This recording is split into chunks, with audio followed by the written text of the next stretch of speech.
สบายดีทุกคนมื้อนี้ข้อยจะพาทุกคนมารู้จักกับเรื่องที่สำคัญสำหรับการใช้ชีวิตแล้วก็การสร้างความมั่นใจปึ้มนี้เปลี่ยนชีวิตคนเฮานับบ่ถ้วนปึ้มนี้มีชื่อว่า The Dark Triad หรือ3 ด้านมืดในจิตใจมนุษย์เฮาคือที่นักจิตวิทยาเขาศึกษากันบ่แม่นเรื่องลึกลับหยัง แต่ว่าเป็นลักษณะนิสัยบางอย่างที่เราควรรู้ไว้เพื่อที่จะได้รู้ทันคนแล้วก็ป้องกันตัวเองได้ข้อหนึ่งเลย Narcissism ก็คือคนหลงตัวเองคนกลุ่มนี้จะ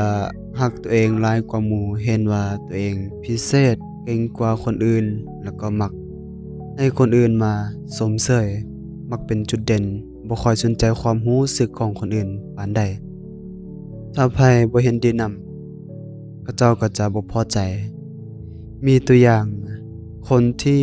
มักโอ้อวดความสำเร็จของตัวเองตลอดเวลา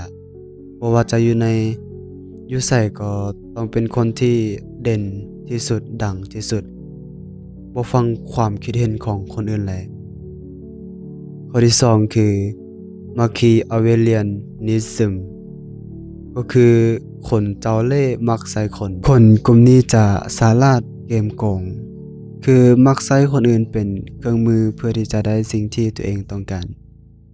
เขาเจ้าบ่สนเลยว่าจะต้องเฮ็ดผิดหรือถูกขอแต่ว่าให้ได้ประโยชน์เขาเจ้าจะเก่งในการหลอกใส่คนวางแผนการแล้วก็บ่ค่อยมีความรู้สึกผิดเวลาที่เขาเจ้าเฮ็ดผิดมีตัวอย่าง คนที่มักสร้างเรื่องขึ้นมาเพื่อให้คนเฮ็ดผิดกันแล้วตัวเองก็ได้ประโยชน์จากเรื่องนั้นหรือคนที่สัญญาหยังไว้แล้วก็บ่ได้เฮ็ดตามมันเพราะเห็นว่าบ่มีประโยชน์หยังเลยกับตัวเองข้อ3คือ Psychopathy หรือว่า Psychopath คนใจแข็ง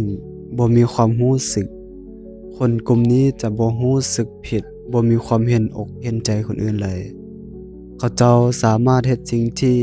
บ่ดีกับคนอื่นได้โดยที่บ่รู้สึกหยังเลยมักเฮ็ดตามใจตัวเองบ่สนใจกฎระเบียบกฎหมายหยังแล้วก็มักสร้างปัญหาแต่บางครั้งเขาเจ้าก็แสดงออกได้ดีจน